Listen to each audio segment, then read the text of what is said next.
Good evening and welcome to the next installment of Meet the Leaders, Managing Your Mental Health. We got a great discussion ahead of us today, but as always, before we get started, I just need a little bit of help out of the audience. Please like, comment, share, let the world know that you're with us. We want to get as many people to the broadcast as possible. And the best way to make sure that happens is by commenting, and share with your network and bring them all to the discussion. As I mentioned, today the topic will be managing your mental health. We got some experts in the field to talk about the conversation that we're probably not all that excited to talk about, at least not publicly, but we're going to do that this evening. Before we get into the conversation, as I mentioned, I have yet to mention, there's a couple of housekeeping items I need from all of you. So tomorrow is Arizona Gives Day, and the Greater Phoenix Urban League will be participating in this campaign, and we'll be asking for your help and support to make sure that we have the funds needed to effectively run our programs. And that website should be scrolling at the bottom of your screen right now. Arizona Gives Day. Again, any amount can help. We are asking for $76 in honor of our 76th year providing services to the community. The second piece of item, if you or you know someone between the ages of 21 and 40 looking to take a leadership role within their community, I request you direct them towards the Greater Phoenix Urban League Young Professionals, the website, Phoenix ULYP, and the same address across social media platforms. Elections will be held the upcoming elections will be held in May to take office beginning in July 2021 through June of 2023. It's a 2-year term. There's about 12 or 13 board positions up for grabs. And of course, we need our young leaders to step up and take a leadership role in their community. So if you are that person, or you may know that person, direct them to Phoenix ULYP. You can nominate them yourself. We'll get the information to you and drop it in the chat in just a moment. But again, if you're a young professional, your leadership is needed within the community. Again, comment, share, let the world know that you're with us. We got a few folks joining in. Please, in the comments, tell me where you're from. Tell me where you're tuning in from. We want to know who is joining the conversation today. And without any further ado, I would like to introduce the president and CEO of the Greater Phoenix Urban League, George Dean. Take it away, George. Good evening. I'm George Dean, president and CEO of the Greater Phoenix Urban League, and I say welcome to each of you who are watching this April editions of Meet the Leaders Forum on managing your mental health. This is an important topic and one that communities of color has not paid a lot of attention to. But mental health includes our emotional, psychological, and social well-being. It affects how we think, feel, and act as we cope with life. It also helps determine how we handle stress, relate to others, and make choices. And there are several mental disorders, from anxiety disorders, including panic disorder, obsessive compulsive disorder, and phobias, depression, bipolar disorder, and other moral disorders, eating disorders, personality disorders, post-traumatic stress disorder, psychotic disorders, including schizophrenia. So there's a lot of things that's going on in the area of mental health, and 7 aspects to focus on to help you stay mentally well: stress relief, nutrition, sleep, connections, physical activity, be kind, and spirituality. I extend a special thanks to our panelists this evening, who is going to provide you with useful information concerning managing your mental health. Thanks to Dr. Amina Simmons, PhD psychologist at ASU Counseling Services, Mark Towns, CEO at Talas Harbor on Buckeye, Dr. Laura Bonner, MD at Scottsdale Mental Health and Wellness Institute, and Suma Harj, behavior therapist, owner and founder of the Licensed Contractors. Remember also, as I close out, to get vaccinated. If you haven't been already, get vaccinated and stay healthy. I'll turn it back to you, Jerry. Thank you, President Dean, once again for your leadership to the Greater Phoenix Urban League. And again, we got a phenomenal list of panelists, as President Dean mentioned just a few moments ago. And we'll also be speaking to the Assistant City Manager for the City of Phoenix, Jeff Barton, to talk about some of the initiatives that that the City of Phoenix is putting forth that will be included in the upcoming budget. So again, before we get started, like, comment, share, let the world know that you're with us. We want to get as many people to this broadcast as possible. We have a phenomenal discussion ahead of us. We have Lauren Barner, MD, Scottsdale Mental Health and Wellness Institute, Suma Hodge, from owner and founder of the Licensed Connections, Amina Simmons, psychologist at Arizona State University Counseling Services, and Mark Towns, CEO at Talas Harbor on Buckeye. Again, please like, comment, share, let the world know that you're with us, and we'll get the program started, and we'll hear from the Assistant City Manager for the City of Phoenix. The City of Phoenix recently released their child budget that included an allotment for specialists to be deployed in emergency situations. We wanted to speak with the Assistant City Manager, Jeff Barton, to tell us a little bit about what is included in that budget and how it pertains to mental health. Jeff, welcome to the broadcast.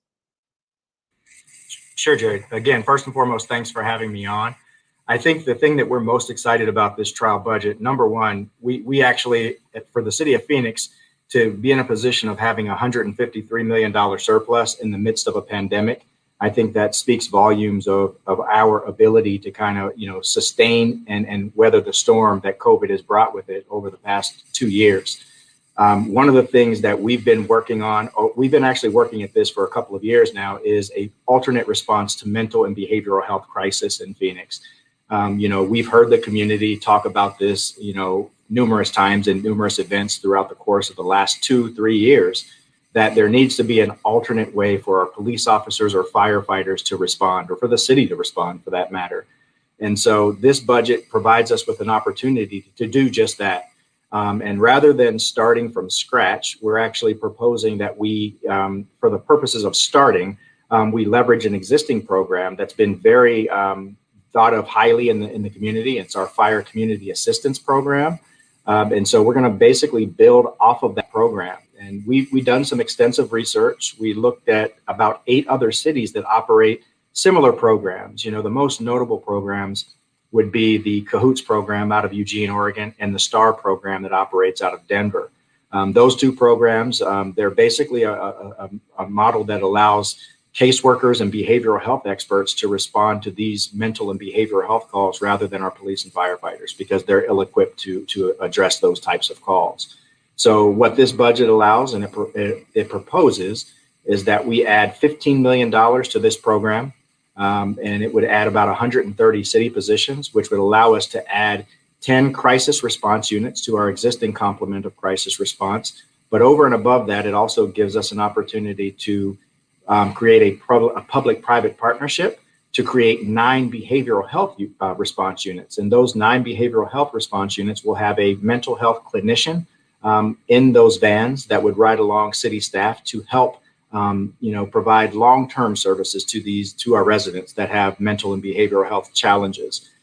We know, based on some anecdotal information, that this will allow our police officers and firefighters to get back to the field faster. They won't have to respond to these calls. And theoretically, there should also be a better level of contact with these individuals that are experiencing these calls. So we're extremely excited about it. We're going to work with the community. We're going to work specifically with the mental and behavioral health community. We've already had one focus group with a mix of clinicians and providers and a couple of hospitals. We're going to continue that work to make sure that this program addresses all the concerns that we have from the community, but also making sure that the policies, procedures get set up in a way that makes sense from that perspective of the mental and behavioral health community. And so we're really excited about it. Again, is it a baked and finished product? No, I think this thing will evolve over time, and that's why the time frame that we're really looking at fully implementing this program is over the next 18 to 24 months. The first part is going to be easy because that's the part where we're really just augmenting the existing service. Then we're going to spend the next year creating an RFP, a request for proposals, so that we can find that clinician, that behavioral health expert to sit in on those vans and ride with us. We're going to break the city up into essentially quadrants of north, south, east, and west, and make sure that these vans are able to run 24 hours a day, 365 days a year. So we're extremely excited about this program. Jeff, that is great information. That's great news. It's important that we begin taking this step in and recognizing and evaluating that some of these incidents that require 911 doesn't even necessarily need law enforcement. And to your point, they may not be the best qualified to address some of those. And I know on the panelists in a moment, we got a few behavioral health experts in the field that will definitely like to chime in on that. But you said it'd be about 18 to 24 months for the full rollout. Can you elaborate on that a bit more? Yeah, so the first thing that we're going to do, so starting July 1, assuming that the budget and these positions are approved, Jerry, what we would first do is add the crisis response units, because that's an existing program that we already have. So we'd add those 10 additional crisis response units to our existing complement. But what we're going to do over the next couple of months is really refine that request for proposals to figure out exactly what type of service and who the service providers are out there that are interested in partnering with the city. That usually takes the city a couple of months to go through a complete top to bottom request for proposal process. So I figure, by the end of probably the upcoming fiscal year, we'll probably be ready to then jump off and have those 9 behavioral health units ready to be staffed. So, I say 18 to 24 months, that gives us time to make sure that we're not just rushing out and doing anything. The other thing is it allows us to really work with the community, and not just the community at large, but also that mental and behavioral health community, because I want to make sure we get this right. Could we go out there and just do what we want to do? Yeah, but that probably wouldn't serve the needs of everybody that's really interested and excited about this program. The other thing, Jerry, I know there is a little bit of, I wouldn't say pushback, but there's a little bit of pause, I would say, or consternation on some folks that are worried about us setting this up in the fire department. And what I would say to that is, we're setting it up there because this program is important, and this program is going to require a lot of administrative oversight and a backbone. And right now, the fire department, having this existing program that we can leverage, it provides us that. It affords us that administrative oversight and knowledge that we need. Plus, it has a nexus or connection to 911, where some of these calls are going to be coming in, right? Now, do I think that this program ultimately stays in fire indefinitely? I actually don't. I think because of the size and scale of this program, at some point in the future, once it's up and fully running, I think it's probably going to be its own function all unto itself. Right. All right, that's great news, Jeff. And you mentioned the opportunity to, or wanting to get the pulse and get the input from some of the experts in the field. But what about the public? I know we are having public hearings ongoing over the next couple of weeks, but if the public wanted to share their input and learn more about some of these new plans that you have rolling out, where can they do so? So there are a couple of ways to do that. Number one, they can attend one of our 14 virtual budget hearings. We actually have 12 left. We've done 2 so far. We did our first one last week, and we did our second one this morning, and we have another one this evening, which is why I can't be with you guys in person tonight. But then we've got, essentially 12 more hearings to attend to. So they can attend those virtually, submit those comments that way. If they're unable to attend any of the virtual hearings, they can also submit their comments to the Budget and Research Department email, and that's at budget.research@phoenix.gov. And they also have access to a tool that I created when I was budget director called Fund Phoenix, which allows residents to go in and actually create their own budget out of the trial budget, or to tell us what they like and don't like about the trial budget. What happens with those comments, the comments from the virtual hearings, as well as those that we get through the budget.research@phoenix.gov email address, we kind of tabulate those on a weekly basis, and we supply those to the council in the general information packet that goes out to the council and the public every Thursday evening. Then when we come back for the city manager's budget in early May, we'll tabulate all of the comments that we've received about the budget. And then that's just another data set or data point for our council members to take into consideration as they're considering and mulling over, do we approve the budget? Do we tweak the budget? Do we adjust it? Or is there anything in there that the public just flat out doesn't like? And so we try to provide that information from a transparency perspective, as well as just making sure that we try to involve people as best we can. Now, outside of COVID, we typically have 20 plus hearings, but because of COVID and our inability to actually have face-to-face community meetings, we had to go the virtual route. And by doing that, we were limited as to how many of these we could have.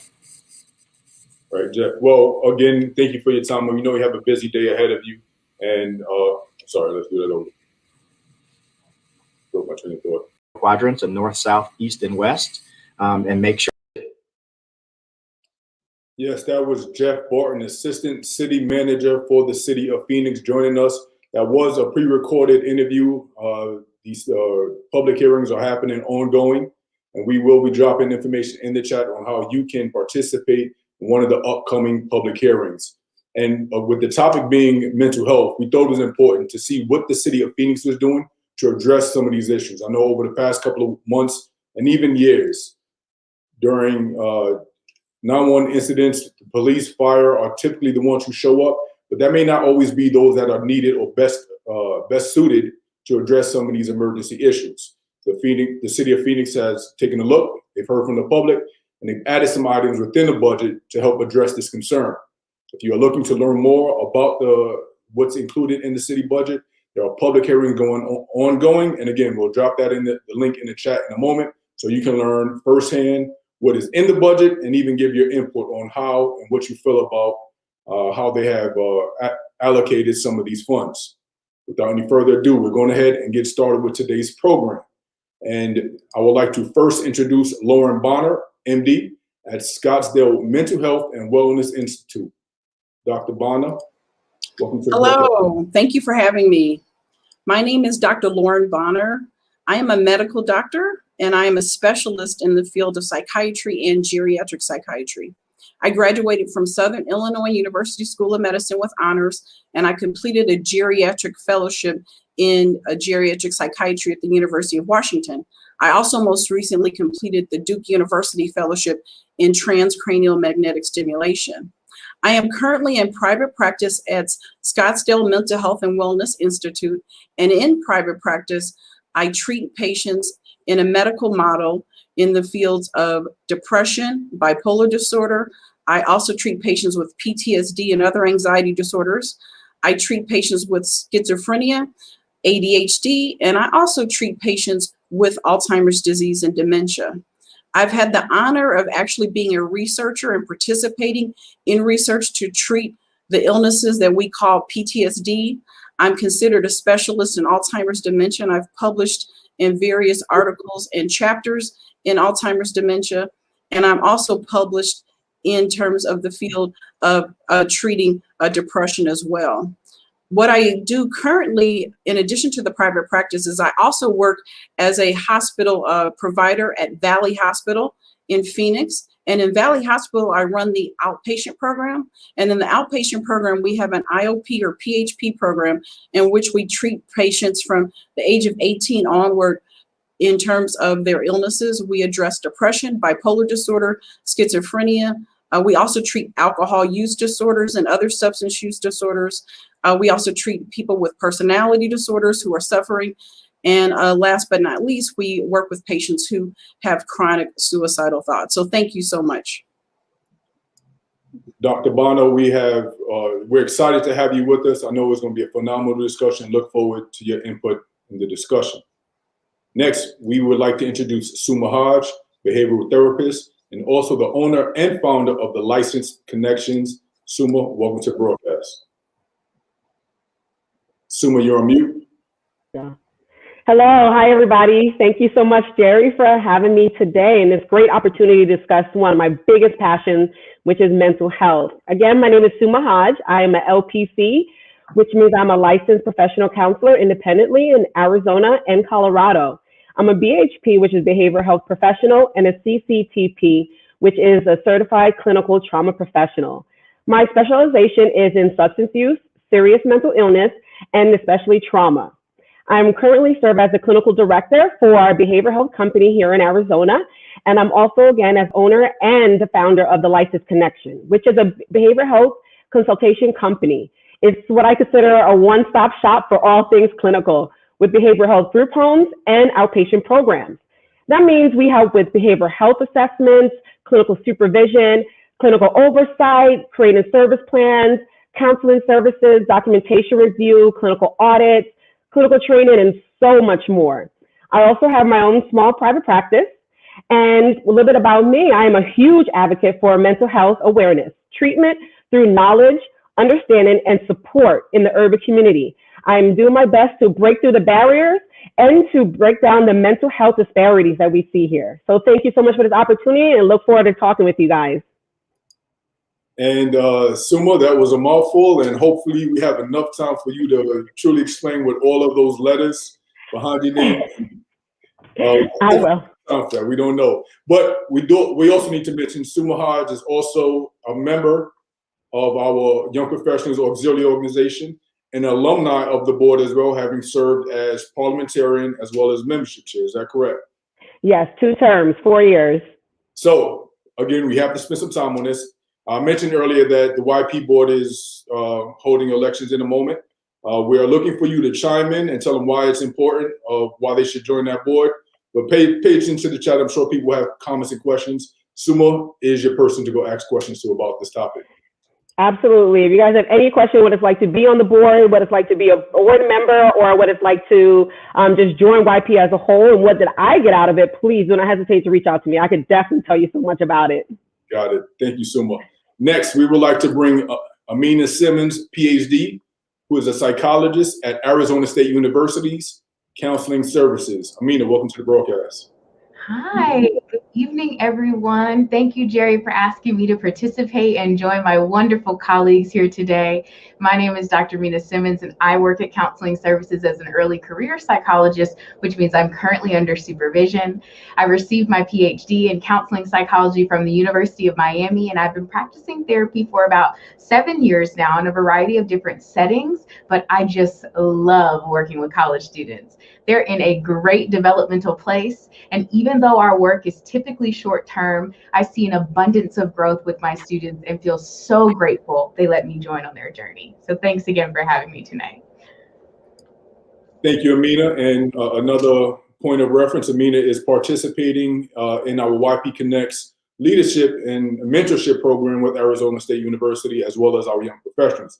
It's a dynamic program, and we can't wait to share all of the details of how these students, as well as mentors, have developed over the past year. So, Amina, thank you for your work on that front as well. Lastly, I would like to introduce Mark Towns, CEO of Talas Harbor on Buckeye. Mark, welcome to the broadcast. Mark, I believe you're on mute. Thank you very much, Jerry.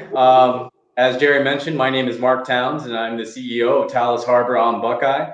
We are a 40-bed, 55 and over acute psychiatric hospital. That means that we treat individuals that are experiencing an acute mental health crisis, from suicidal ideation, or they might be experiencing symptoms that cause them to be a danger to themselves or to other people. Personally, I've worked in behavioral health for almost 19 years now. I've served in various leadership roles, from clinical coordinator at Southwest Network to director of business development at Quail Run. Most recently, before I came to Talas Harbor, I owned my own residential behavioral health program. And during those 19 years, I've worked in almost every psychiatric facility in the Valley as direct care staff, in crisis suicide hotlines, at various different behavioral health schools. So I've been kind of all over the place. I believe that I believe in a quote that is in one of the real famous Bruce Lee movies. What wonderful things has the world lost for want of the strength to survive? And I think that that's my calling, is to give great behavioral health programs the strength to survive and to serve others. So looking forward to being part of the discussion. Thank you for the opportunity. Thank you, Mark, and thank you to all of our panelists for joining today. I can tell from looking at the comment section online that our attendees are excited about the topic, so it should be a lively and interactive conversation. If you are watching out in the audience, there will be a time for Q&A. You feel free to drop the questions as they come to your mind, or you can hold off until later in the broadcast. We'll make every effort to get your questions answered. So we're going to head and get started with the first question. And that question is, let me preface this a bit. I know we all look around, we talk to friends and family and have this general idea or maybe a common perception that no one wants to talk about mental health, or it's the topic, or it's an insult to even suggest that someone may need it, or maybe a bit too private and not want to disclose the fact that you do that, or the fact that you may have seen a mental health specialist. Excuse me, I'm tongue-tied. So first question is, why do you think our community is so reluctant to seek mental health assistance? And we'll start with Dr. Bonner. So I have actually seen a change in generations. One of the things I mentioned is that I'm a specialist in geriatric psychiatry. So when I'm working with our African American elders who are older, who have depression and anxiety, they talk about suffering for years before they seek treatment. Often their friends or family or their primary care provider refers them. I also have the opportunity to work with young people who are younger, ages 18 and older. And I've seen a real shift in younger people in which they are more proactive about seeking mental health. I think one of the things that is more difficult for our community as a whole is to seek treatment for substance use disorders. I think, unfortunately, there's a lot of shame and blame versus seeing this as a mental health issue. Some people see it as a personality flaw. So I see that as the big barrier. But I do feel, especially with our younger generation, that people are more open and more willing to talk about it and to explore mental health issues and also to accept treatment. Thank you, Dr. Bonner. So for our panelists, I know we shared these questions sometime over the weekend. I'll try my best to maintain the order so everyone gets enough time to share their comments. But if you are excited and want to jump at the question, feel free to jump out there. Like this is an open conversation and dialogue, so don't be shy about that. Mark, I would like to give you a chance to answer that question. I have a follow-up question, but I'll say that for our YP affiliated panelists today. So Mark, I'll give you a chance to answer that question. Sure. Well, I think it's difficult to look at one's life and its outcomes objectively. So when dysfunction or suboptimal functioning is the norm for your life, it's difficult to know when you should seek some form of mental health treatment. I think one of the things that we can do about that is normalize coaching and normalize seeking mental health services to perform at greater levels than where we currently are, because that would increase the engagement for mental health services and overall. Thank you, Mark. So the follow-up question to that, I wanted to ask specifically, and we'll start with you, Suma. Do you think millennials are changing the stigma of mental health with more and more millennials actually seeking it out? Yes, I think that there has become a bigger understanding of mental health and understanding where our parents have come from. So I'm in the in-between generation. So as the millennials, we're starting to get a little bit older and we're starting to hear a little bit more awareness, whether we're watching TV or there's shows that are, particularly that focuses on mental health, suicide awareness, substance use. We are starting to notice a difference, right? We're starting to notice that things that we were taught, as Dr. Bonner spoke about earlier, that things that we are taught by our parents of necessarily what happens in this house stays in this house, right? So now we're starting to learn, like, no, something is just not okay. I do not feel okay. And as we continue to become parents, this generation, the millennials, we become parents, we are now being a little bit more aware to our children. So now we're going to produce a next generation that's going to have more awareness to social standards and understand of what mental health does and how it can affect your day-to-day activity. So I think now as millennials starting to move forward and we're breaking that stigma that it's something that's wrong with you or something that you shouldn't share, we are now becoming more comfortable with speaking about it more. Thank you. And Amina, would you like to take a stab at that question? Yes, Jerry, I think this is a really thoughtful question. And I'm so glad that Suma pointed out the distinction in terms of like where millennials fall. So what we know is that the millennial category is 24 to 41-year-olds, right? Let's be clear. And that our Gen Z is our 18 to 23-year-olds. So yes and no, I think there's something to be said for younger generations modeling for older folks that it's okay to seek mental health treatment, whatever that happens to look like for them. I think the flip side for me, especially working with Gen Z, is this shift switch from not wanting to see a therapist to thinking that every issue in your life must and can only be treated by a therapist. This mindset completely discounts how supportive our communities can be and how therapeutic interactions can take place outside of the context of therapy. So I really think this is about having more conversations about the nuances of treatment seeking, not only why you decided to go, but why or why not you continued going, and how your experience was while you were there can really help us kind of shift our narrative around this. Thank you, panelists. We're getting off to a great start, I can assure you that. So we spoke about having the conversation more publicly, but what else, like, does anyone have any other suggestions of what we can do to make it more acceptable for our community to utilize such resources? I think what Mr. Towns said was really critical, to talk about it and to normalize it. One of the things that we're doing in medicine is we're trying to provide services for primary care and psychiatric care in the same facility. The VA is really at the forefront of this so that patients can have a care in the same facility. I also think getting people to talk about it is important. If you think about, especially us attending our Black, those of us who've attended the Black church or were raised in the Black church, many of our songs and hymns seem to be about depression and anxiety. Many of our songs say, help me rise up, etc. So I think it's something that we as African Americans and other communities have been struggling with a long time, but it's been difficult. But I think normalizing it, talking about it, not blaming, and actually having public service events and education are important. And then also not necessarily separating psychiatry and mental health care from other health care. Thank you, Dr. Bonner. That was an excellent reference and tie-in, just referencing these the hymns and the songs and the spiritual that kind of address some of these concerns. And I guess maybe it may go without saying, but we'll go ahead and say it. Singing was a way to help release some of this stress and other mental anguish. So that's a great observation. Suma, I would like for you to take a shot at that question. I know you've engaged in a number of activities of having the conversations publicly and with your peers. Can you tell us a little bit about that work that you've been doing?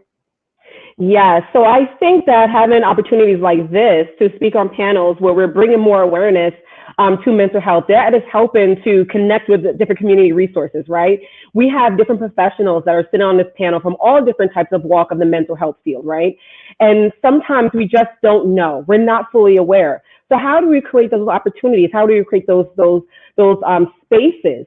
So having events like this where we are highlighting that the opportunity for mental health is there. When I first moved here about 6 years now from New Jersey, New Jersey is a big state and we're very big on mental health over there. So when I came here to Arizona, it was a little bit different for me. And in a matter of those 6 years of me being here, I've seen more awareness to mental health for a number of reasons. And I'm starting to realize that when we have these opportunities where people are starting to talk and people are, normalizing it and speaking about it in these open forums, when people are starting to say it's okay that you are seeking out mental health, you're creating those spaces. I host an event that is called Mommies and Mimosas, mostly because I like mimosas, but Mommies and Mimosas allows an opportunity for other mothers who are struggling with difficulties that surround being a parent, right? The struggles that come around it where you don't always get to have those breaks. You don't get to have those mental spaces where you can talk to another person who understands and who just gets it. So creating spaces like that creates opportunities for someone to be vulnerable, to be open, and learn how to seek the help. And then you're connecting them with the resources. So opportunities like this can help support our community. Thank you, Suma. And that event is Mommies and Mimosas, is that right? Yes, Mommies and Mimosas. Right now, because of COVID, it's been a lot more virtual, but we do host different events for that. It's around self-care. And we just want to be clear, the Mimosas is not a part of any therapeutic regimen, correct? That is just an opportunity to have the conversation, right? It is just a great icebreaker. Right, absolutely. That's it. Thanks, Suma. Mark, it looks like you want to jump in and respond to that question. Yeah, I kind of wanted to build on what Dr. Bonner and Suma had said, in that it's really important that some of these things happen organically. So as Dr. Bonner had mentioned, with the hymns that are being sung in churches, and them being a way that people can deal with depression or have traditionally in the past. And with what Suma is talking about with the self-organized kind of group activity, there are already these forums in our communities where people gather and where people interact and pass on what is essentially information to each other. They're passing along wisdom.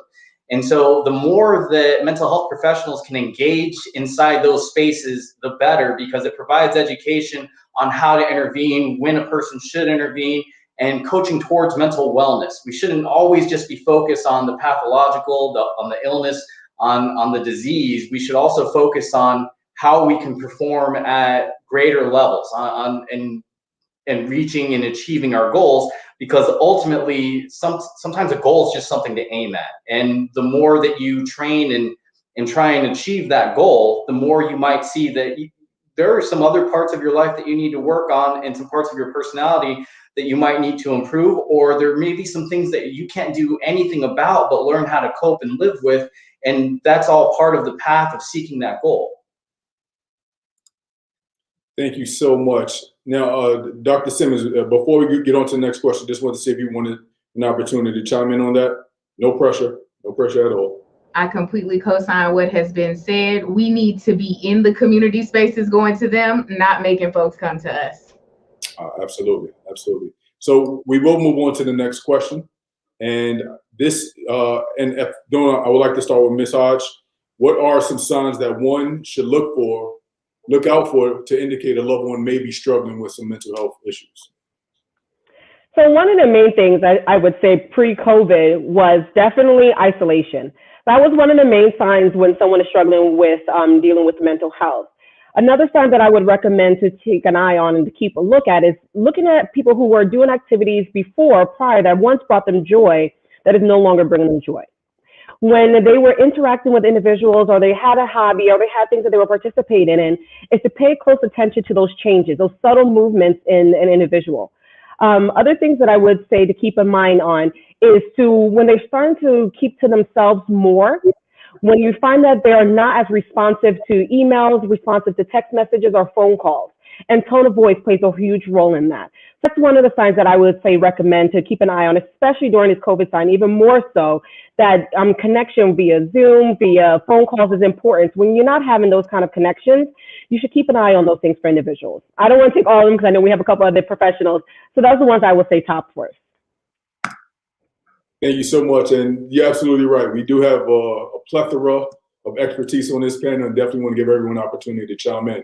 Dr. Bonner, would you like to go next? Certainly. I would also say, especially for our elders, we should look for signs. You mentioned isolation, but social withdrawal, decreased eating, disturbed sleep. Sometimes when folks are depressed and they're contemplating suicide, they give away things that they love. They say goodbye to people. I think also looking for other behavioral changes in their sleep and wake cycle. Again, changes in someone who suddenly becomes aggressive or irritable. And I think this is especially missed with teenagers and young folks. Even though I don't specialize in taking care of them, a young person can be very irritable and angry, and that means they're depressed. So pay attention to that, like a change in behaviors. And young folks can even start arguing, fussing, fighting. So a change in behavior for young people we have to look out for. And Dr. Simmons, we'll go to you next. It's interesting that I'm next because I actually like to challenge questions like this. The reason why is because I worry that folks are looking to pathologize or label certain normative behaviors or reactions to life stressors as indicative of mental health issues that have reached a clinical level, meaning in need of intervention. And that may not be the case in every situation, right? And so I like to slow us down and go, if the purpose of knowing signs to look out for is to be able to offer support or recommend somebody seek help with a professional, then my recommendation is that you talk to them about your concerns and lean on your relationship as the driving force. You can say something like, I care about you, and I noticed you seem a little different from your usual self. Is there anything you want to talk about or that I can be supporting you with? As the concerned party, you should be prepared to highlight the differences you're noticing and why those differences are causing you to feel concerned. This challenges us to ensure that we're not projecting our own behaviors and patterns on other people. If isolating from your family is your indicator that you're experiencing symptoms of depression, or your increased irritability is your indicator of like increased anxious distress or nervousness, that doesn't necessarily mean that your loved one is experiencing the same. But in the event that they could be, use your perspective as an invitation for vulnerability and authentic dialogue that may lead to a collaborative support plan. In my experience, this works much better than looking for folks to do this or that in order to express your concerns. Dr. Simmons, I'm blown away. If I loved the topic before, I'm in love with it now. Like that was a phenomenal response. And again, to all of our panelists, feel free to push back if the question isn't framed in the way that it needs to be framed. Let us know. There's folks watching who are listening and learning, and we want to make sure that we provide them with the best information as possible. So thank you for that. I really have to tip my hat that I'm not wearing off to you for that response. So before we move forward, Mr. Talas, would you like to respond to that? I just appreciate Amina's caution in pathologizing differences and what are normal behaviors or reactions to life stressors. I think that's really important to do. So, Dr. Simmons, I'm actually going to stay with you on this next question, only because you may push back a little bit. I want to get it out there sooner rather than later. So, what are some excuses you heard as to why some of our community members do not seek mental health assistance? What are some excuses that they try to explain away? I think I like this question because I get asked this question in almost every panel I sit on, and because it's like I feel like I'm building up an arsenal now, right? What are some of the things? Fear of judgment, fear of being misunderstood, in particular by non-Black providers, even if the other provider is of color, right? But they're not Black. Fear of being over-pathologized and misdiagnosed. A perfect example is Black women's expression of anger. And I'm biased because my research in clinical lane is on women's wellness, specifically for Black American women. I think there's also, like, along with this over-pathology and misdiagnosis, there's a fear of being medicated or hospitalized against our will, right? Which is rooted in, again, historical mistrust of the healthcare system as a white system that's used Black bodies as lab rats in the past with little remorse for the long-term impacts on the community as a result, right? Fear of being seen as lacking in faith. Here's an update. As a God-fearing Christian woman, I wear my cross in every single session. You can pray and go to therapy at the same time, right?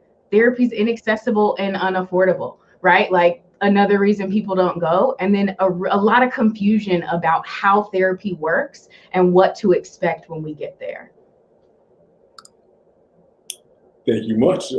Appreciate the support of the question. Does anyone else want to take a shot at that before we move on to the next question? And actually, feel free to we'll stay here for a little bit longer. I would add the normalization and acceptance of suffering. So especially in there are themes in certain cultures where even gender specific, where one is supposed to suffer, or because of the way that the world is set up and certain people are at a disadvantage, that it's just accepted that things are going to be harder. And so what one is feeling, even though it could be, clinical depression or an anxiety disorder, is just normalized and accepted throughout the course of a lifetime when it could be improved upon. And it's due to the perception that this is not what is normal for my race or for my color or for my culture. So I want to say something that's not an excuse, but lack of education and awareness.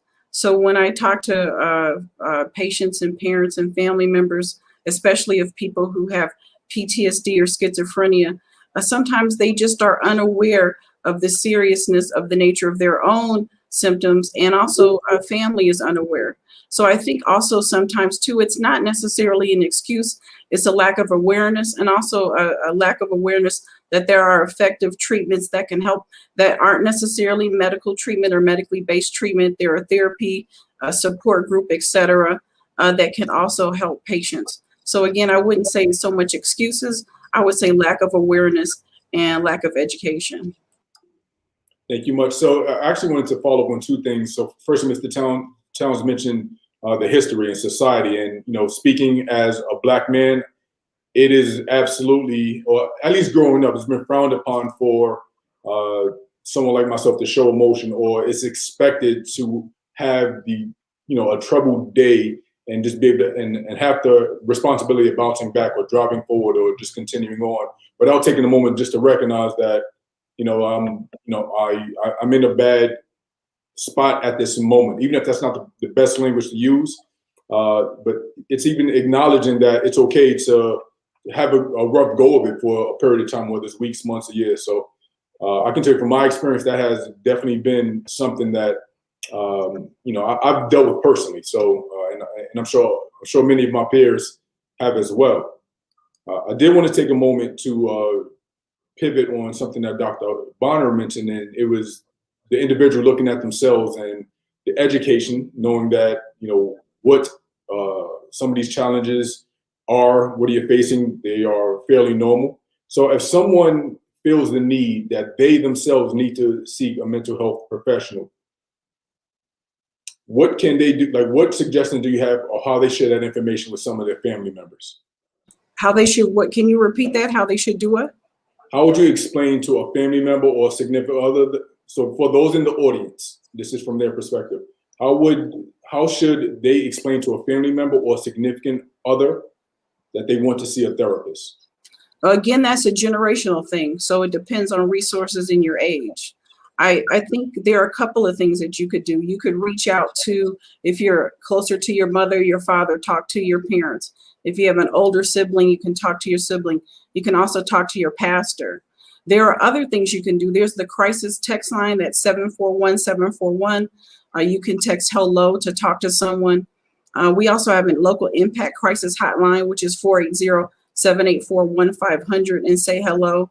But you're right, that can be very complicated, and that can be generational in terms of resources. For example, like an elder may say, hey, I think I need help in talking to a son or a daughter because that elder can't drive themselves, or they have some issues with sight, vision. So that can be complicated at times.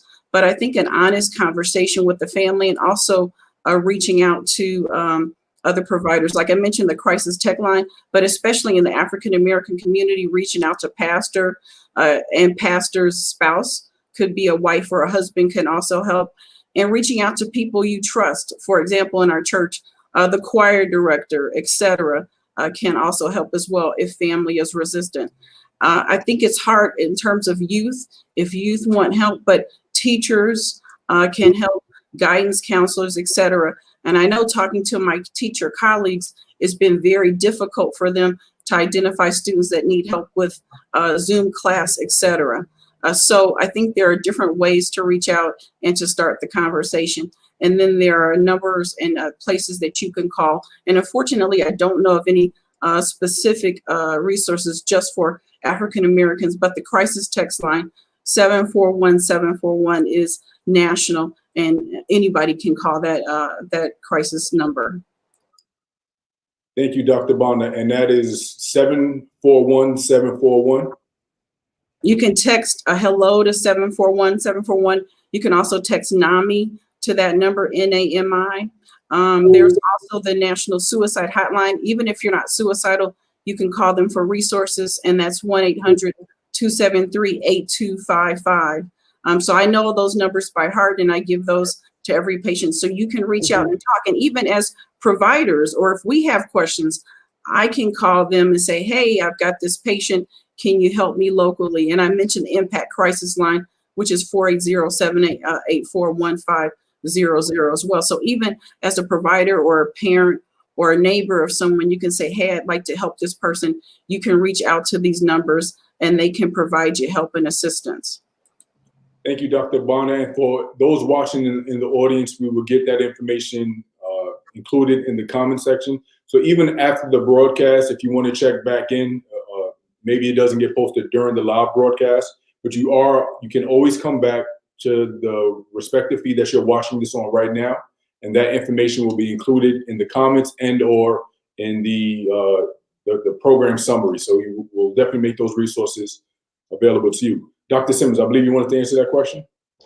Yes, first of all, I co-sign. Dr. Bonner is on it, right? And I love this nuance that she's bringing to the conversation about like the position that the person is in who's telling, right? Because it's going to be different if we're dealing with a minor, right? And they disclose to a teacher, and teachers are mandated reporters. There are like all these different layers that we have to consider. And so I think I'm coming from the lens of like full grown adult. You don't necessarily need anybody's permission per se, right, to go to therapy. My thought is I would just tell them. I think, however, the bigger issue I find is in the follow-up questions, right? Most folks are like, I can say it out of my mouth, but they're going to say something back to me. So first, I like to encourage people to think about, why are you disclosing that information to your family member or significant other? Is it because you need their support following through with making the appointment? Is it because you need them to pick up the kids on Tuesdays after school because that's when your therapy session will take place? Be intentional. Understanding why we're disclosing information like this to important people in our life can help us manage our expectations and understand our reaction to their response. Confusion from the other party is common in my experience. They want to know why you're going to therapy. And truthfully, they're not entitled to any more of your narrative than you're willing to share. Don't feel pressured to disclose more than you're ready. You might be going to see a therapist to try and figure that out. It's okay to not know for sure and seek help anyway. Dr. Simmons, once again, great content, great information, and great, offering an alternative perspective to that question. So thank you for that. Ms. Hodge, would you like to take a stab at this question? You look like you want to jump into the conversation. No, not too much. That was pretty much going to be my point too, as Amina, because for me, especially after I hit 30, it was nobody's business whether I decided to go to therapy or not, to be honest with you. I don't have to check in with anyone. Like Dr. Amina explained, yes, if you do have someone that's under the age of 18, there's things that you will have to report. But you don't have to go with anybody, tell anybody that you're seeking out therapy. And I think a lot of it lies in understanding where the resources are.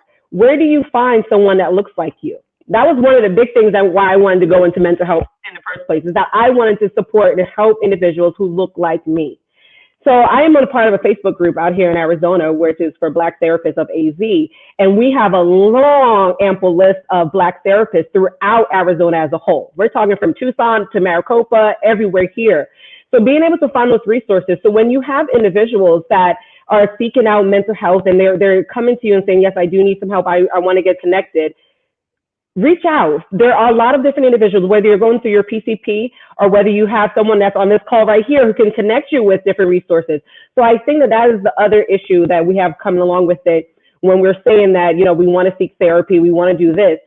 You don't have to have permission. Your mental health is your mental health. You're the only person that's responsible for it. Thank you so much for that, Ms. Hodge. And I can tell you, she's even shared with me that list of mental health therapists. So I appreciate you sharing that with me. And I spent quite a bit of time filtering through them just to, not only credentials, but location to experience. So I can tell you, I am a case study of it. I did want to pivot the conversation just a bit, and we are still in the midst of our pandemic. And over the past year, many of us have been quarantined, working from home, just not having those same social interactions that we might spend our whole life benefiting from. So this past year, this experience has definitely shed a new light on some of the mental health challenges that we all faced. So my question to the panelists, do you fear any lasting mental health side effects from COVID, from the pandemic experience? And if so, what and why? And Mr. Towns, would you like to start first? We haven't been to you for a while. Yeah, sure. I think that the reduction or the restriction of the use of shared spaces is a pretty big deal. It's decreasing the overall opportunities that people have to engage with one another. And as far as like global mental health, the way that an entire community is doing, I think that those are of critical importance. I think that the masks, the constant mask wearing, as important as it is, one of the side effects it's going to have is to increase what is called social anomie, which is a breakdown of social and cultural norms that happens when the population becomes anonymous, when you're unable to see somebody's face, when you're unable to see somebody who looks like you, when you start to feel like there is nobody who will understand or who's going through what you're going through. And social anomie is one of the things that that can lead to suicidal ideation. So I really think that overall you're going to see, well, we are seeing a lot of people who are suffering because of the inability and the lack of opportunity to connect with one another. Yes, and I guess for full transparency, I became aware of an incident where individual, was, and forgive me if I don't use the proper terminology, and feel free to correct me, but had a mental health episode that was due to being confined over the past month, or months and year. So this kind of prompted us to have the conversation, recognizing that we spoke about COVID as the virus itself. We spoke about how it impacted housing and how it impacted the job market, but we didn't spend any time up to date talking about the mental health aspects of it. So we are aware of some of the challenges that have been faced, and thankfully we took advantage of the opportunity to prompt the conversation. May I say a few words about that?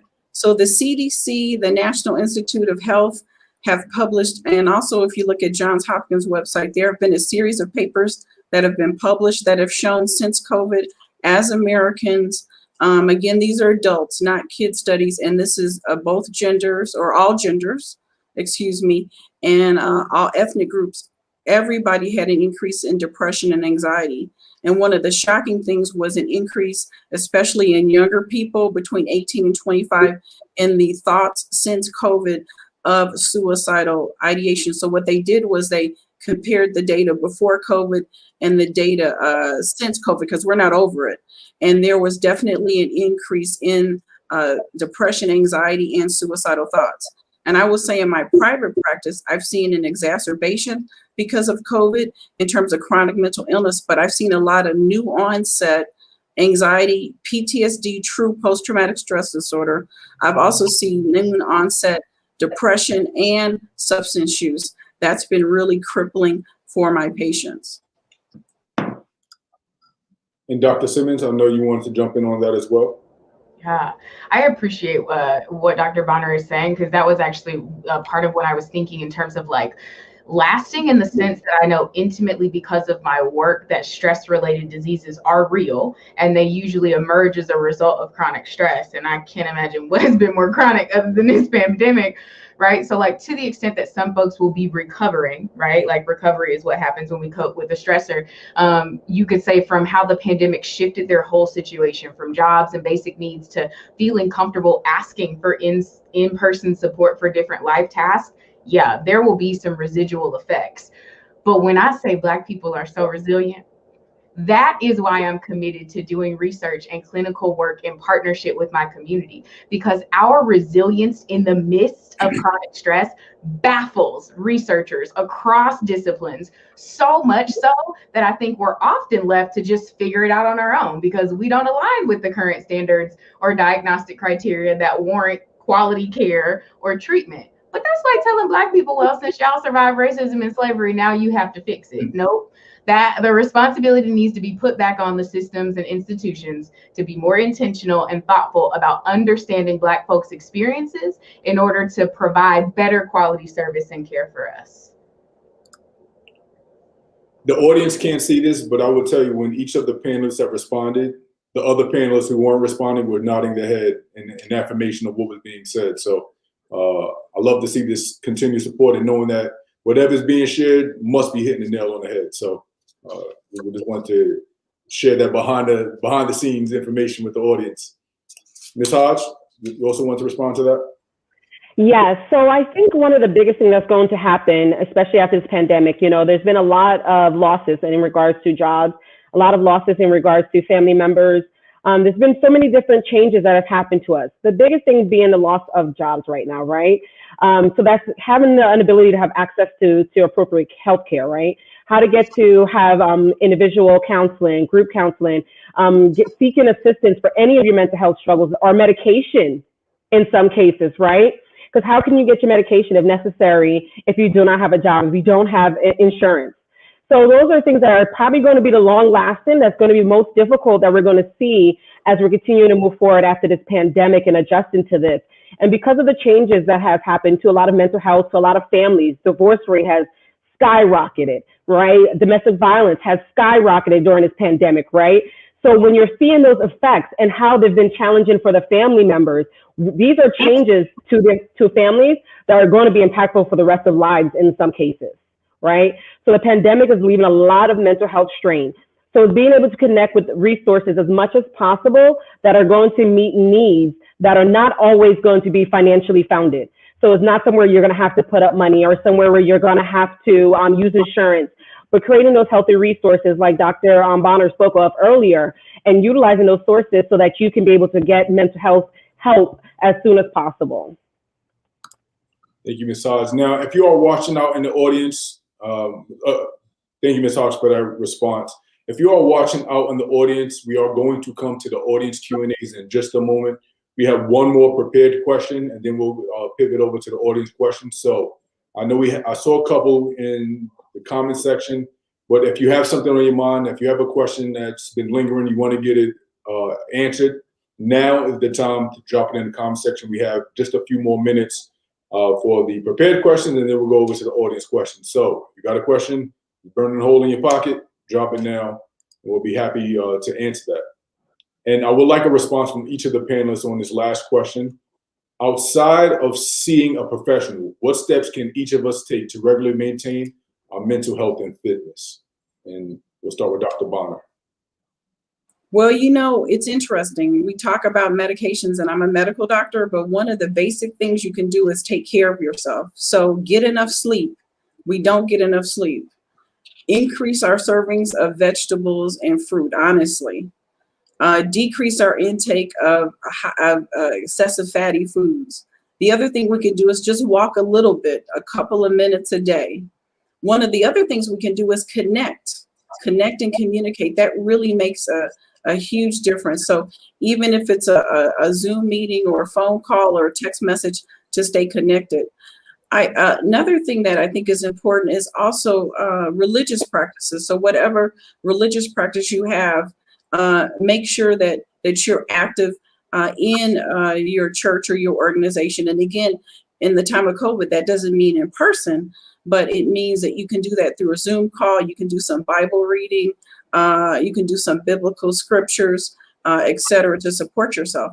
And I also think that hobbies are very helpful to keep yourself busy and activated. And then also reaching out for help, knowing these numbers, the crisis text line and other community resources. And then last but not least, realizing you're not alone. We're all in this together. And there are people that have a dedication to helping you and to helping all of ourselves. If we help each other, then we make the world a better place. And we also increase the resilience in our community. Awesome. So I will tell you, Dr. Bonner has made it hard on our panelists. She picked a few of the good fruits off of that tree, but we'll try our best to take a stab at it. Ms. Hodge, I believe you're up next. You're on mute. You would pick me to go next to the follow-up after that. So one of the things that I would say I probably recommend is being able to utilize and to practice. One of the main things is utilizing meditation is a great form of stress relief, and utilizing your ability to participate in activities that are outdoors as much as possible, right? We need our vitamin D. That is one thing that our deficiency that we have been experiencing through this pandemic is a lack of vitamin D due to not being able to have enough sun exposure. So being outside, sitting on your patio, sitting outside in the green grass, just being in the outside area will allow you the ability. I know Arizona's a little hot, but allow you the ability to get that natural sense of serotonin boost that will be able to support you during this difficult time, during this pandemic. So utilizing that would be helpful. Thank you, Ms. Hodge. And actually, the sooner you go to respond to this question, the better off you'll be, because the answers get taken. Dr. Simmons. That's so funny. I think we set Mark up for failure, right? Did we say Dr. Simmons? I agree that Dr. Bonner has really hit the nail on the head with so many of them. So then I think and I appreciate Suma's additional recommendation as well. I think for me, this is really about intentional self-assessment. So when my students start to say, when I was really anxious or I got really irritable out of nowhere, I ask them, you need to start asking yourself, what's going on with me? Am I hungry? Did I sleep last night? Did I have good quality sleep last night? Right? Same thing with connecting and building relationships. I am all about support people. I am all about having good, solid relationships. And I also, when I talk with students about stress management, we talk about, are there some people you need to let go? Right? Because as much as I want you to connect, I need you to be intentionally assessing, are all of the quality of my relationships, are they contributing positively to my well-being, or am I being drained by the people in my life? Is this an opportunity for me to have and set better boundaries? So for me, I think a lot of what I'm hearing is we can do all of these things, and there's so much responsibility on us to take pause throughout the day and ask ourselves, what's going on with me? How am I feeling? What do I need right now? And so much compassion has to be wrapped up in that. Thank you, Dr. Simmons. And I have the utmost confidence in Mr. Towns to respond to this question. If you don't, you got the built-in excuse that everyone took the good answer. So I'm gonna boil it down to just two things. Set a goal, set goals. So whether it be washing the dishes, whether it be doing your laundry, whatever, maybe it's running a marathon, set a goal. The second thing, get winded. So by getting winded, exercise is important, taking a walk, those things are massively important. But by getting winded, you learn that you're in control of your mood, that you can go from feeling in an incredibly depressed state to worrying about nothing but catching your breath. And for somebody who's extremely anxious or who's extremely depressed, just the change in mood state itself is so vastly important. And the fact that you're in control of it is huge. The setting the goals thing it becomes something progressive. Make a habit out of it. Set a tiny, small goal. And once you achieve that, move past that, set something else. Those two things I think are really important to give somebody a sense of autonomy. It establishes that the point of control over your life is located within you, which is a huge first step into achieving mental wellness and to doing a lot of the things that we've already discussed. Mr. Towns, I'll go ahead and tell you did not disappoint. That was a phenomenal answer, given all of the pressure. No, but in all seriousness, that is just a great outlook. I was thinking about the runner's high. So when you said get winded, I was thinking about running. I just ran this morning, and just that feeling that I had immediately after. So it is a feeling I enjoy. I may not enjoy it as much, a couple hours afterwards, my body. So, but that the benefits on my mental health was definitely have been worth it. So, thank you for that. We do have a couple of questions from the audience, and we're not going to hold up too much of our panelists' time, but we do want to be respectful and thankful for the audience members who have tuned in. So let's see if we can get to a couple of their questions. And this first question is from Lorraine Loheed, and forgive me if I mispronounce your name. What if someone is concerned about the expense? We'll actually just start with the first half of that question. What if someone is concerned about the expense of seeing a mental health professional? Does anyone have any feedback on that? Yeah, you don't necessarily have to receive care from a source in which you have to pay. Don't forget about community resources like the church. There are different people in church. If you're a Catholic church, they have a big lay group. Our African American churches do. So sometimes reaching out to the pastor sometimes reaching out to the pastor's spouse, reaching out to other people in terms of expenses. I will also have to say that the crisis text line is free. The impact crisis line is free. The national suicide hotline is free. And some people call the crisis line to talk, and that's free. So you can do that as well. Also reading. So there's a form of therapy, and I'm dabbling in other people's specialties. So I'm a medical doctor, I'm not a therapist, but cognitive behavioral therapy, mindfulness, that's for free. You can read that on the internet. There are various resources in which to assist you.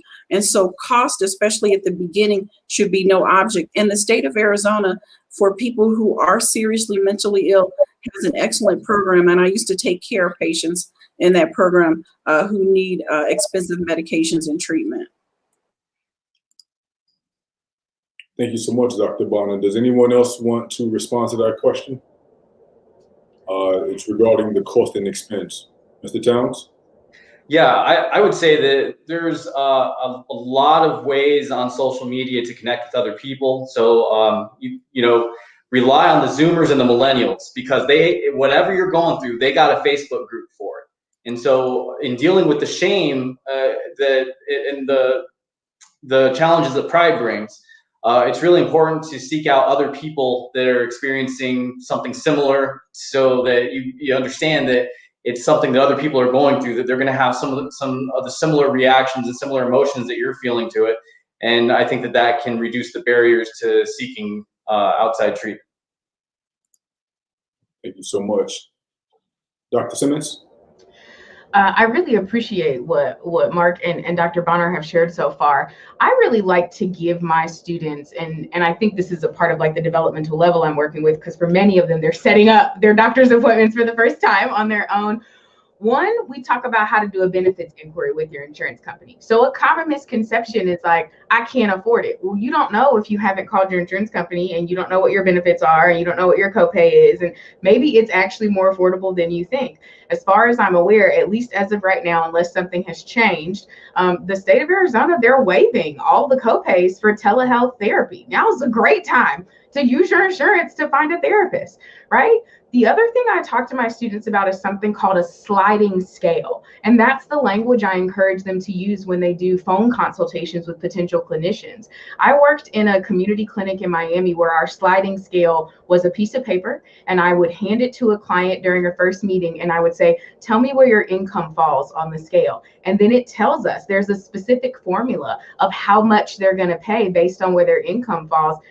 We had clients paying as low as $1 a session, right? Because that's where the scale kind of like put them. And so some of this nuanced language about what it's like to inquire about different mental health benefits and seeking treatment, I think that goes along with Dr. Bonner's point about education, right? We need to know more about what we need to be saying when we're trying to learn about how we can get care.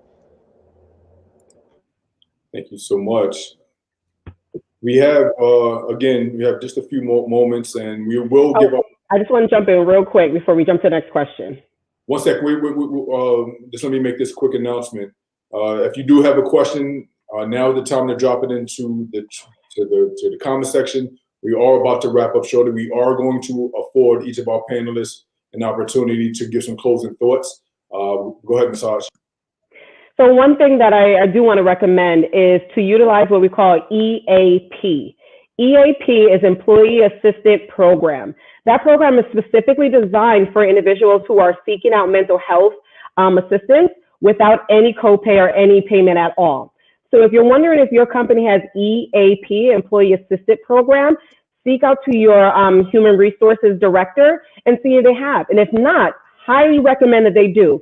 It lowers the cost of their insurance themselves for their company, as well as giving you up to 6 free sessions for every particular diagnosis. So you can go in there for anxiety 6 times, depression 6 times, substance use 6 times, whatever the diagnosis, and you can have up to almost a whole year of different diagnoses so that you can have this free assistance. Thank you so much. And it looks like we don't have any more questions coming in, but we do have a comment from Javon Baker. And this is less of a question, more of a comment, but I appreciate the information presented today. as someone who is open about their mental health struggles, there has been some reaffirming information and some new information that I can apply to life moving forward. This has been amazing. One piece of advice I apply that I received from Ms. Hodge is do something for yourself and it works wonders. So I would like all of our panelists to give themselves a round of applause because we've clearly impacted some lives that we are not familiar with, but thank you for Javon for sharing that information and being encouraging about the program. So we all appreciate that information. We are going to wrap up. We don't have any more questions coming in from the chats. And of course, we want to be respectful of all our panelists' time who have donated their time to the Greater Phoenix Urban League. So Dr. Bonner, we'll start with you. Just give 60 seconds or so to get some closing thoughts. Maybe share your contact information once more, and we'll wrap up for the evening. Well, I want to say again, thank you. I'm so honored to be on this panel and to meet for the first time these wonderful people on the panel with me. And thank you as well. And thanks to the Urban League. In terms of sharing, again, I have a private practice at Scottsdale Mental Health and Wellness Institute. You can find us on the internet. Our number is 480-508-0882. I also have a program at Valley Hospital called the IOP PHP program. And that is when folks can come to address a variety of behavioral health challenges. And I want to encourage people to send people to Valley IOP PHP for treatment or any other hospital. Banner has it, Quail Run, etc. And last but not least, I want to really thank all the patients who have supported us. And I have taken the journey with the patient. And thank you so much. I learn from my patients every day. And again, I also want to say, don't forget, you're not alone. There's always somebody to reach out and who can help you and who cares about you. Thank you, Dr. Bonner, and we appreciate you for joining us on the program this evening. Ms. Hodge. Hello, thank you guys so much for joining in today. And I want to give a huge thank you to Greater Phoenix Urban League for creating these kind of spaces and these opportunities for us to be able to gather together and bring awareness to something that used to be so taboo. So hopefully it doesn't continue to be such. If you guys have any questions at any time or need to get connected with any type of resources, such as what I mentioned earlier, being connected with a Black behavioral health professional, please let me know. You can reach me at suma@thelicensedconnections.com, and I'll be able to give you those resources so that you won't have to go searching anywhere. I'll provide it to you directly. Thank you, Ms. Hodge. You forgot to mention that if they're interested in taking a leadership role in the Greater Phoenix Urban Young Professionals, that you can also reach out to me and I'll provide you an adequate amount of information and seeing how you can also create this kind of opportunity and space for other individuals too. Thank you, Ms. Hodge. And if you were unaware, we take this seriously. We know it's important to identify, build, empower our young professionals, take a leadership role. We are counting on you all. So thank you for that, Ms. Hodge. Dr. Simmons. Oh, thank you so much again for having me. And thank you so much to the Greater Phoenix Urban League for hosting this conversation. As my colleagues have already said, I second what Dr. Bonner said. I'm excited to meet some new people on this call, see some folks I'm familiar with on this call as well.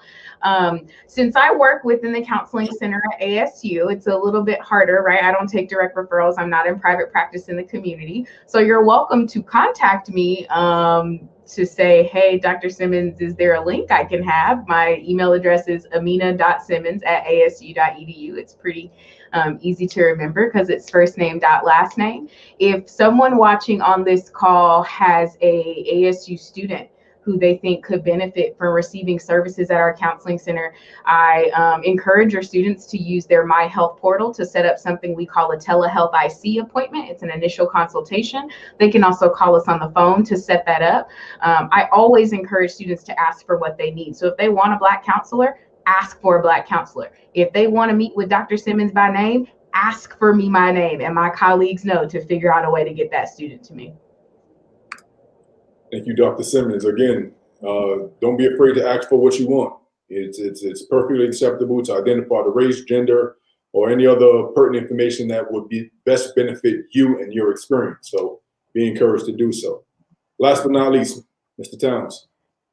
Thank you. First, I want to say, like everyone else, thank you to the Greater Phoenix Urban League for the opportunity and for creating the forum. Talas Harbor on Buckeye will be opening in May, and we need staff. We need nurses to apply and to come and work for us. I also wanted to say that as important as it is to seek out behavioral health treatment and mental health wellness, it's also important that we have nurses, social workers, counselors, behavioral health techs, people that come into the field. We need new people. We need people that are wanting to give back to the community, that want to help others. And it's so very important that we have new generations coming in. If direct care is not what where your interest lies, there are other paths. There are the path that I took, where I'm not involved in direct care anymore, but I'm helping programs to thrive. That's also needed. So if you're thinking about a career in mental health and behavioral health, please, we need you. So thank you very much. Thank you, Mr. Towns, and thank you to all of our panelists for sharing your evening, your expertise, and all of the information that was obviously of value to our audience. And we thank you once again. Before we sign off, just wanted to share a bit of information once again. Arizona Gives Day kicks off tomorrow. You can begin donating today, right now, via this link that is scrolling on your screen. Greater Phoenix Urban League, we are a 501c3 nonprofit organization. All of your donations will be tax deductible, and those resources will help us put together programs like this, economic empowerment program, our housing program, our Head Start program, and all of the many programs that the Greater Phoenix Urban League participates in, including our young professionals. So thank you all for your participation and support of the Greater Phoenix Urban League for the past 76 years. We're looking forward to another 76 going forward. With that being said, I would like to reintroduce the president and CEO of the Greater Phoenix Urban League, George Dean, to share his closing thoughts. Take it, George.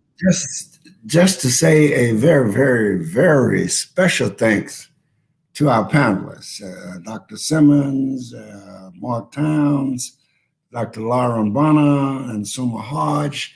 You guys were outstanding, and the kind of information that you passed on tonight is something that I'm sure everybody values very highly and so forth. And I would say on behalf of the Greater Phoenix Urban League, as board of directors, as staff, we just very much appreciate you guys participating in this very important forum.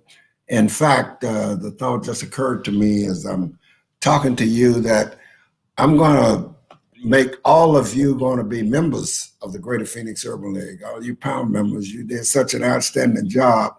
You earned your membership in the Greater Phoenix Urban League. So we'll get the information from Jerry on terms of how to make that happen, but you'll be hearing from us. And thank you so very much. And for the audience out there, let me just remind you that if you haven't been vaccinated, get vaccinated. Get vaccinated as soon as you can.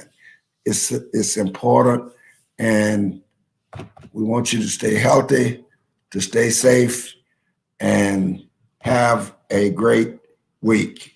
Thank you so much.